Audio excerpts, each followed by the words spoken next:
Good morning, good afternoon, good evening, ladies and gentlemen, and welcome to another episode of the Ask YP Now show. So, this is a show focused on positive living, work-life balance, living with passion, success in life and business, and most importantly, making the world a better place. And we have today with us, right from the farthest place on earth, the city of Perth. Okay, so Roy is a neighbor of mine, sort of. Okay, we are both from Perth. And Roy, why don't you share with us a bit about yourself for the next 2 to 3 minutes? Yeah. Sure. Hi, YP. How you going? Hi, everyone. I'm good. And thank you for this opportunity. So I'm in my business. I'm a leadership coach specialising in communication, and I live in South Perth, which is, as YP said, Perth is the most isolated city in the world, and I believe the main street in Perth, St George's Terrace, is the second windiest street or road. Oh, wow. World. Yeah. I didn't realize that. Sorry? No, I said I didn't realize that. Yeah. Yeah. I am single. I have 2 sons and 5 grandsons. Wow. Yes, the dynasty is growing. Well, they're all too young to start families. But let me think. My how I ground myself is so my hobby is music. I play guitar and sing, not professionally. I've been in bands before, but just now in my current life, I love keeping my brain growing by learning new songs, and playing the guitar and singing always challenges my coordination. So, but I'm also involved with BNI. I don't know if you're familiar with BNI YP, are you? Sort of, yeah, sort of. I've only been there for 21 years plus, yeah. 22 years actually. Yeah. Right, that's a lot longer than me. My start was in June of 2014, and I'm currently an area director in Perth North. So I have 7 chapters and a DNA team that I work with. So that's me in a nutshell. So okay, it's interesting, Roy, that you say that the way you get grounded is that you do things like singing. So we were talking about we previously I've talked to Roy, and Roy was saying that one of the biggest fear for most people is public speaking, right? It's even ranked higher than death. So for me, it's singing. I rather stand up and give a lecture than to be asked to come up and sing a song. So each of us have got our different pet fears. Yeah. Funny you should say that, because I've always been self-conscious about singing solo. Right? Okay. And I'm still working through that. So years ago, I'm a baby boomer. Okay. And even though I was in a church choir, but singing solo, my friends used to say, "Oh, don't give up your day job. Can you whistle?" But performing, I could get up and love performing with other people. But to do it solo on stage with my guitar and a microphone, that used to be a challenge. But now I'd have no problem doing that. Still being a bit self-conscious about my singing, but that's what I'm developing, is also my own style of singing, rather than trying to sing like the original artist sings. Okay. So yeah, I share that fear of singing. Last time I was saying that you talked about the word consciousness there, and I'm going to jump into the next topic. Yeah. I was just thinking that I'm afraid to sing. I'm a lousy singer. And then I just realized Kermit the Frog is a multimillionaire. Who is? Kermit the Frog. Sesame Street. Yeah, he's a multimillionaire. Yeah, so it doesn't matter how good you are, it's just how brave you are to overcome those fears, isn't it? And that's a part and parcel of life, isn't it? Yeah. Just overcoming fears and do it. Yeah.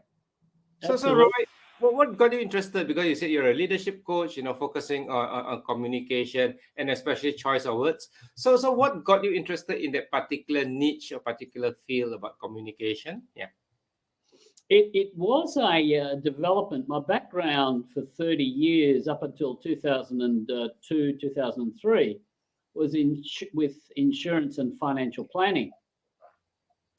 And I spent half of that time in a mining town, 1,200 kilometres northeast of Perth, called Newman. It was a large BHP town. And I found that financial planning, I would get business people or couples, and the financial issues are purely a symptom of aspects at a deeper level. Okay. And I found that I was able to help people have conversations, let's say couples have conversations in my office that they never had before. And 2 hours later, we're not discussing the financial issues. We're discussing the drivers that created those financial issues. And through those conversations, they were able to resolve their financial issues. Okay. And so I realized that what I was doing, that financial planning is actually a relationship issue. And I found that my work was coaching. And for instance, if I was talking to people about their insurances, invariably it would get onto their businesses and themselves and how they were feeling about their businesses. And a lot of them were stressed because of overgearing. And so I found that my conversations with them, I helped them to rejig their, reconstruct their financial situations, which then enabled them to continue with less stress. Okay. One particular example is where a hardware store's repayments on a monthly basis, I'm talking about 30 years ago, were 30,000 a month. So I had a look at his gearing, and I put a structure to him that he took to his bank, which reduced his monthly payments to 10,000, which meant the difference between collapsing and surviving. Yeah. So and it's all about. So when I looked at what was in feeding my soul, the actual financial planning was no longer doing it. And I identified what was it about the work that I was doing that I loved, and that was the relationship with people and facilitating those transformations, if you like. Okay.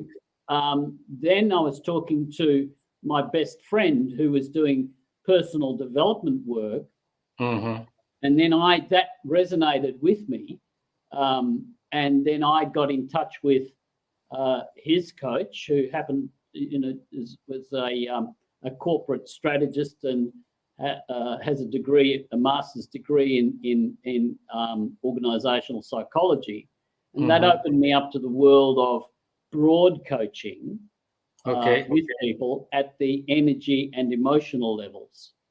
And so then I developed and realized that everything in life is about communication. Words being part of that, but it's our external communication really comes from the non-verbal internal communication. Yeah. Wow, that's really powerful, Roy. Can you speak a bit more into that? What do you mean by internal communication? Is it internal communication with yourself, or is it the body language that we project out there? Okay. Good point. So part of our external communication is our body language. Okay. And it's also our tone. Yeah. Facial expressions being part of the body language. Yep. And so when I talk about the non-verbal, the internal communication, absolutely everything comes from that, because we operate from our whole self. Now, our whole self is that we have we've got our thoughts. So we've got our psyche, the psychology, right? We've got our energy, we've got our emotional body, and we've got our physical body. And none of them are separate. Okay. And it's all in separation. That's when the communication is not aligned. Okay. Right? So what do I remember? That you and I and the people listening and watching all have our own internal interpretation filters. Okay. Yep. So we're bringing in information now through our senses. So you're hearing, I'm hearing, we're feeling. And the words that I'm using, you are interpreting through your filters. Okay. True. Yep. Now Right. those or our frames of interpretation. Okay. So if I say, for instance, coach to someone, they will have their way of interpreting coach. Some would go, okay, performance coaching. Okay. Others might even go, oh, yeah, that's a bus. Okay. Okay. Yeah? Yep. Now, most of my belief is, and it's out there, that our ways of interpreting or making sense of our world comes mainly from between age 0 and 6 or 7, right? So when we're born, our brain, we're in neutral. Okay. And so we start to, we don't have language, and we start to take on the thoughts, beliefs, behaviors of our main role models, being our parents generally, right? And we start to develop our emotional brain before language. Yeah. Okay. And so, and it's when we experience things, we make meaning of it. And as we enter into language, that meaning becomes words, emotions, and thinking. So let's say a child goes along. This is the example I use. And all dogs are friendly. Yeah? Then one day, a dog snaps, snarls, or bites the child at work. Okay. So there's a trauma. So that trauma has got information, psychology, and emotion. Yep. So then, being human, that trauma gets locked into our systems. Okay. And our brains are wired. So then, growing even into adulthood, when that person sees the symbol, which is a dog, all of that information comes back into them, and they go into defense mode. Yep. All of those emotions, and so they go into defense mode, and that's with the fear of dogs, let's say. Okay. Right? And so as we grow into adulthood, we have our ways of interpreting, and we have our triggers.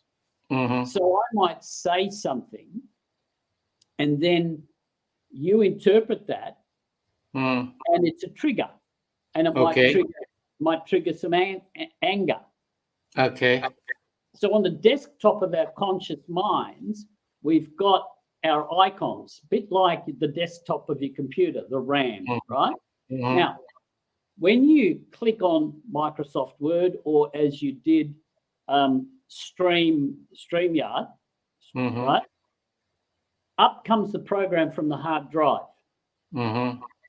So our conscious mind, someone says something or we see something, and if it's a trigger, it comes up from our unconscious minds, and we react. Okay. Right? When we react, if it's reacting with anger, it's like automatic, and that's communicating something. Now, I work with people where the way that they are reacting to circumstances and to people may not be serving them. Mm-hmm. It may have served them to be defensive in childhood, but in adulthood and in leadership and in relationship, it doesn't work for them. So I help them, Makes sense. So I help them to, and you've heard this before, I help them to become aware of how they're reacting. I help them to identify where that's coming from, which is the internal aspect.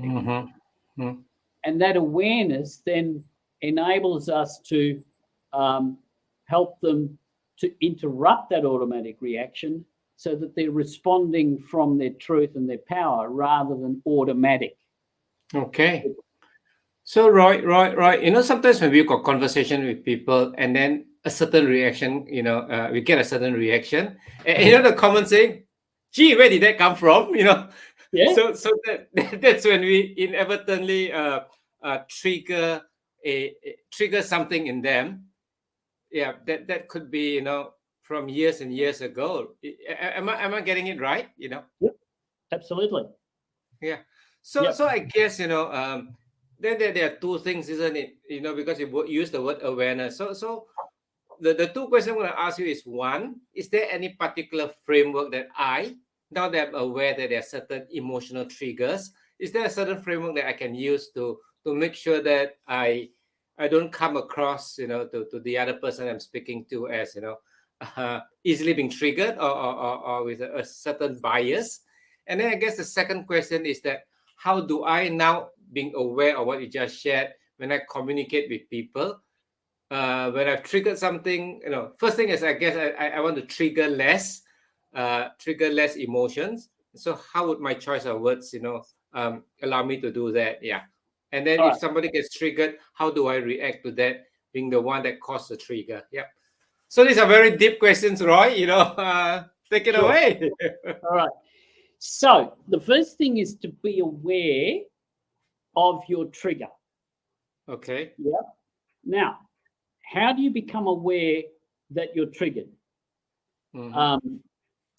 Let's say Roy is in one of your training programs. Okay. And Roy interrupts with a joke or a pun. Okay. Right?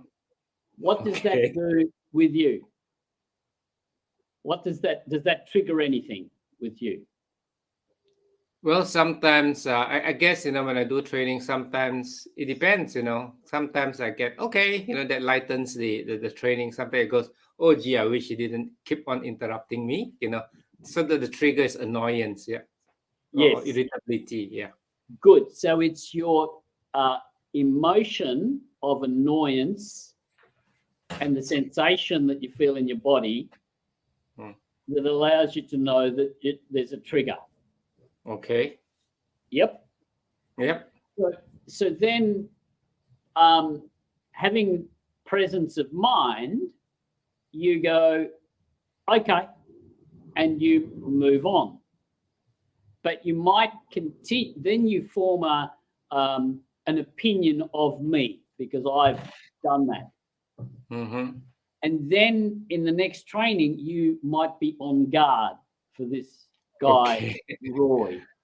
Yeah. And so in that way, you're that's working at a deeper level, right? Okay. So then in answer to your question, how do you deal with that trigger? You feel it.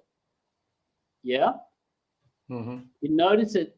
And then after the training, you speak your truth and you attend to it rather than push it down. Okay. You speak your truth and say, Roy, can I just speak to you for a moment? Okay. Right? Yeah, sure. YP, what's up? Roy, look, when I'm doing the training, it really takes me off track when you make a joke. Okay. And it also interrupts the audience. And I'd appreciate it if you would remain in the context of the training and understand that I'd prefer it if we if you kept the jokes until the social aspect or the open networking, where Mhm. we're not in the formal part of the training, I go, oh, YP, not a problem, easy. Okay. Rather than you pushing it down and then it affecting you and being on guard next time. Okay. Yeah. So it's you owning rather than pushing down Okay. and acknowledging the trigger. So you're actually validating yourself. Mm. Very often we don't speak our truth because we fear loss of something. Mm. We don't speak our truth in that moment. If you don't say anything, it's to Roy, you may not want to, you may fear that, oh, Roy won't come to any more of your trainings, or you fear that, you might look a bit oversensitive to Roy and all, right? But that's then, if you don't say anything, you're invalidating yourself. And you would rather protect yourself against me thinking ill of you. I might think, oh, okay, YP's humour is not the same as mine. Yeah, I get it. Okay, thank you for pointing that out, YP. Right? Because you've spoken your truth and you've made me aware. Yep. And I have actually been in your trainings where I know that I've been guilty of.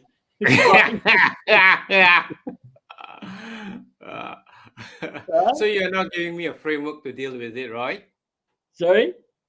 No, you are now giving me a framework to deal with it. Let's chat the session. Just kidding. Absolutely. So that's sorry, go ahead. Yeah.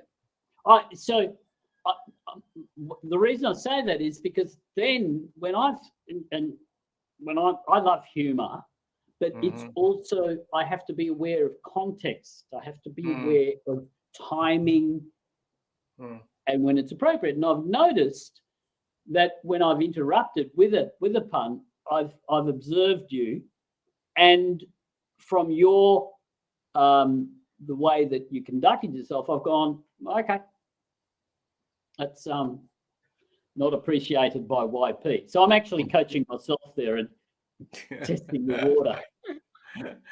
Okay. And Roy, I was going to say that, what you just shared just now, it's really, really so important and powerful. Because, most of my listeners in here, and hi, everybody, are business owners. And with business owners, we are always dealing with people. We are dealing with our suppliers. We're dealing with our clients, and then even our own team, our employees and so on, right? And you cannot be, I suppose, having to live every day walking on eggshells, isn't it? Exactly. Trying to circumvent, be worried about what she's going to think, what she's going to think, and tread so carefully, and that would bring a high stress level to our business, isn't it? So if we're able to, I use the word master what you just shared with us, that ability to internally reflect and bring it, what's the word they use, validate it, and then deal with it. Yeah, that will make all the relationships so much more open, and I think it's so much more healthier too. Yeah, it's and it's that validation. So that Roy, can you just twiddle your mic or something? It seems to have a bit of a.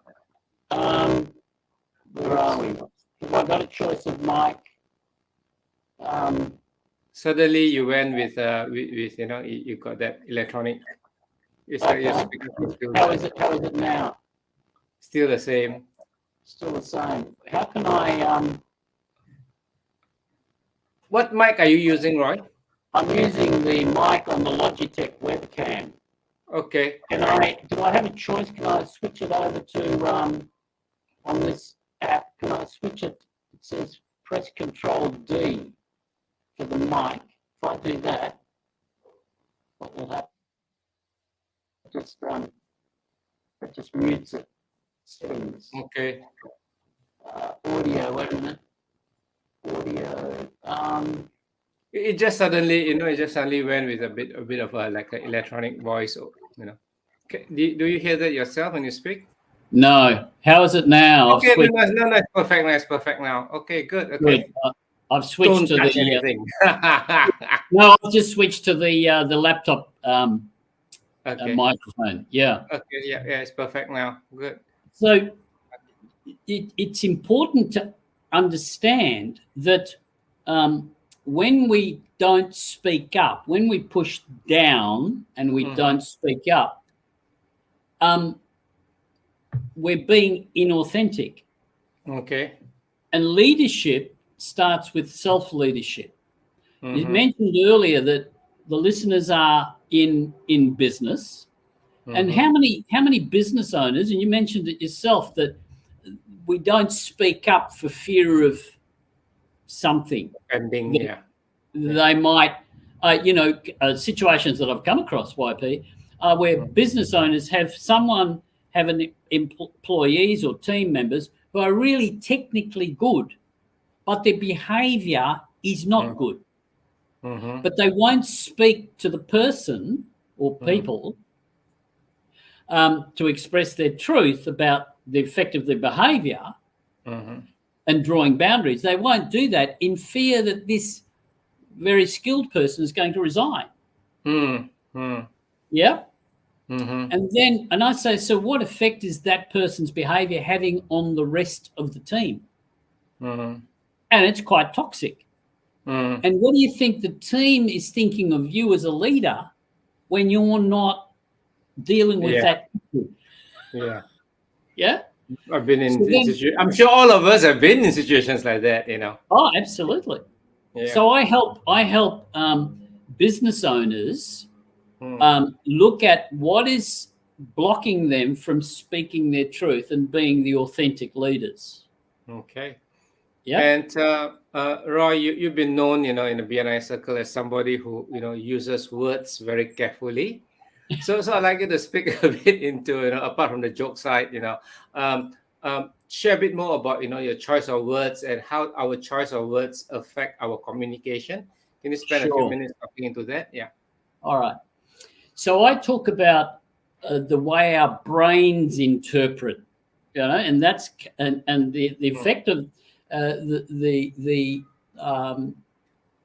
way our brains are formed in interpretation of language and words comes from our upbringing, our parents, our education, our political views, culture, religion, right? And so all that comes in the interpretation. But let me give you an example of perhaps something like the words. When people say, I need this and I need that and I need that, and I say, what do you want? The brain goes, need, want. And very often people go, I need this, I need this. So what do you actually want? I go, I don't know. The simple one letter, could, would. I could do that. I would do that. Yeah. Okay. So, what's a word? Like spirit. Let's use the word spirit, which we've talked about. When I say spirit, how do you interpret that? The essence of a being. Yeah. Not the alcohol spirit, yeah, for sure. Sure, yeah. So the essence of a being. Yeah. Yeah. Okay. So what do you mean by the essence of a being? See how I'm essence of a being. So I'm clarifying. So this is the whole thing. If I notice that I go, okay, what is that actually? I will ask questions. So a big part of communication is to clarify, not assume.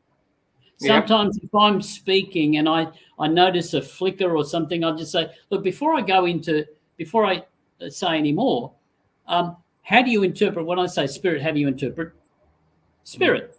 So now I'm saying, what do you mean by essence of being? Yeah. Do you mind me asking that? Right. I mean, if you talk about the spirit or something, okay, spirit of a person, it's in essence what the person, what's important to the person. If you talk about the spirit of doing something, we are doing this in a spirit of helping people. That means what's the underlying purpose or the foundation purpose of an action or of organization and so on. Yeah. That yes, I'm on the same page.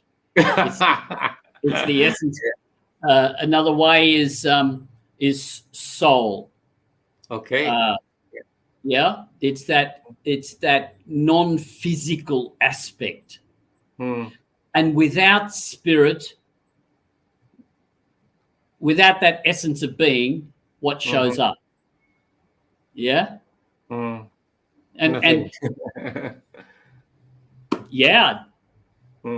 lack of leadership, lack of purpose, direction. Yeah. So Roy, I've heard you once mention about the spirit of a business or spirit of business. What's your own interpretation of that? Yeah, I'm kind of keen to hear that. You put it really well. Essence of being. So the business is actually a reflection of the business owner, because the business owner created that business from within themselves. Okay. And so what's showing up in the business, right, is a reflection of what's going on with the business owner. Now, if the business owner says, "Oh, my team's not productive and they're not doing, and it's okay when I'm there, but when I'm not there, it doesn't happen." Okay, let me work with you. I had a person who's still a client, has been a client for about 4 or 5 years. He rang me and he said, "I want my stepson-in-law to work with you." Okay, what's going on? Okay.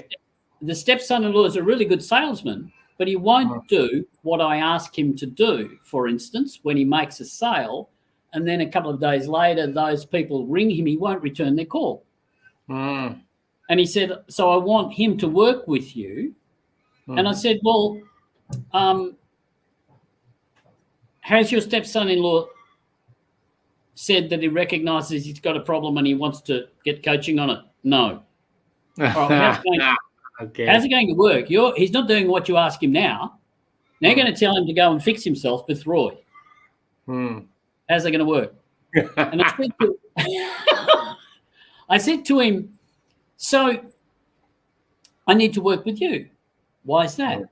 "Because your stepson-in-law's behavior is having an effect on you, and you're not having the conversation that you need to have with him to draw the boundaries and to have him step up."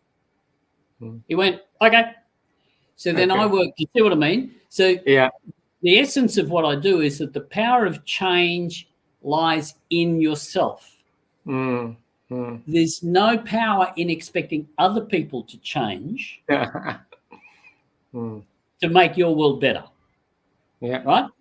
So 3 sessions later, he had a conversation with his stepson-in-law, who then stepped up and actually started to manage the business. Wow. And when you and how I work with people is that you have the difficult conversations from your truth. And when you speak your truth, your heart is aligned with your thinking, everything's aligned, and people get it. They might not like it, YP, but they get it. Okay.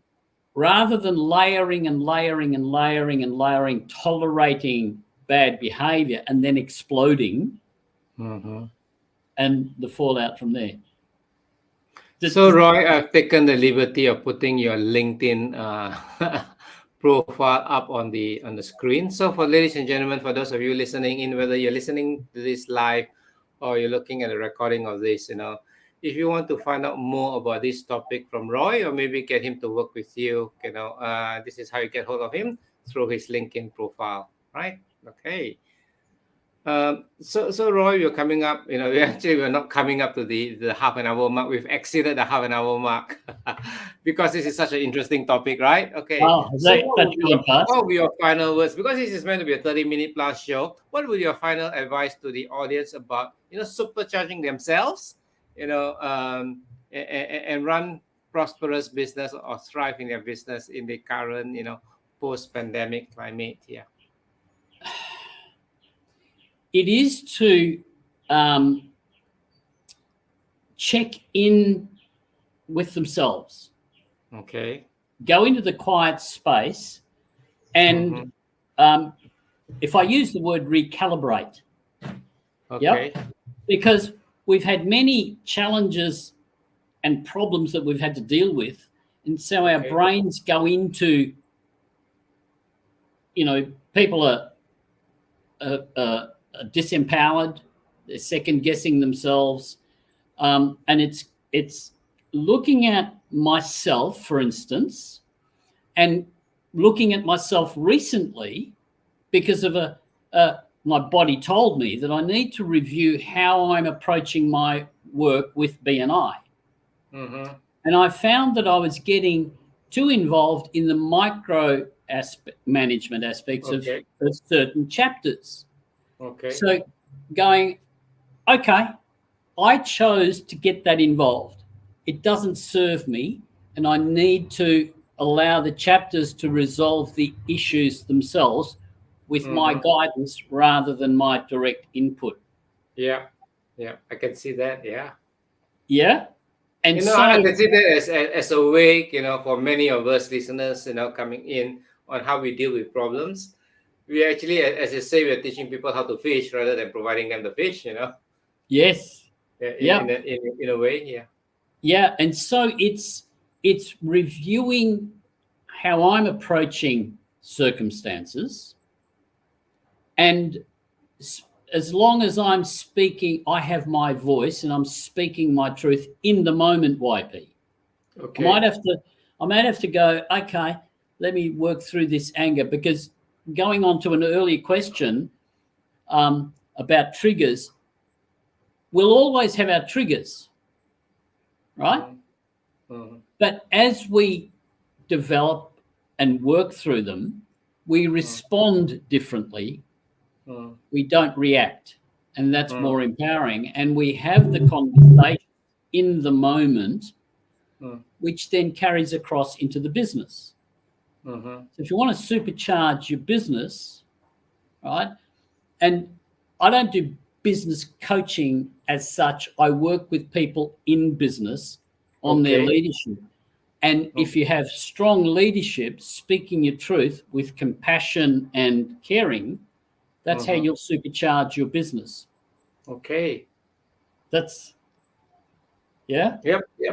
And that comes back to the essence of the spirit of the business is the owner himself or herself, isn't it? That's the essence, right? Yeah. And you know what? I work with, particularly recently, financial planners. Okay. Who have come under immense pressure. And so it's had them, these are financial planners with high integrity, but then the government rule on what they call the phase-year exam has caused a lot of them to bow out of the business. And it's caused immense stress because they've got mortgages. And if they didn't pass this particular exam, then they had to close their businesses. Wow. Right? So a few of them that I worked with had failed this exam 4 or 5 times. So how do you think that they're going into the next exam? So I work with their energy and I settle their anxiety so that they go into the exam with far less anxiety, so that their brain, they have more clarity. Does that make sense? Yep, makes sense, right? Yeah. You are sort of, in a way, it's not limiting belief, but they are limiting fears or they're limiting angst. That stops them from performing at their peak. And I help people understand what's happening in their brain. So when the amygdala senses danger, the reptilian brain kicks into action, They go into defense mode, and their thinking brain virtually shuts down. Yeah. That fear locks them up. So I help them. Yeah. I help them work through that anxiety and fear so that they have greater clarity. Good. Yeah. I was just going to interrupt you. Sorry about that. But I was just saying that, usually when emotions go up, then the logic goes down, Yeah. Yes. Spot on. Yeah. You have a way with putting things, YP. It's fantastic. Thank you. So, Roy, I think we've got to, say bye-bye to our, audience today. This has been such an enjoyable session, So good morning, good afternoon, good evening, ladies and gentlemen. Thank you for being part of the Ask YP Now show. If you want to find out more about what Roy does and get hold of him to have your own individual sessions, you may want to engage him, his LinkedIn, the best way to contact him is through his LinkedIn profile, and all the contact details are there. Okay, so it's up on the screen. I suggest that you take out your phone right now and take a picture and get hold of that link. Okay. So with this, before that, I'm gonna say that you've been a fantastic audience. I know all of you have been captivated because I don't see any questions coming in. Usually we've got quite a few comments coming in, but everybody has been so quiet. Must have been so absorbed listening to Roy. And my way or our way of saying thank you to you is to share with you something, right? So I've actually written a book called 10 Proven Strategies to Work Less and More. I'm YP Lai, the Work Less and More expert. And I'm not asking you to go up to Amazon to buy this book. What I'm saying is that go to this link here, take out your phone again, take a picture of this link, and get a free copy of this book, okay? So you don't have to buy it, you're going to get a free version of this, right? So with this, Roy, shall we wave goodbye to all our audience and wish them good morning, good afternoon, good evening? Yep. Thank you, everyone. Thank you, YP. Yeah, my pleasure. Okay, so everybody have a fantastic day. And we're going to see you at the next show, which is always at 7 p.m. Perth time, which is GMT +8 on every Thursday, except, I guess, the Christmas week. Okay, so bye-bye. Bye. Bye-bye, YP.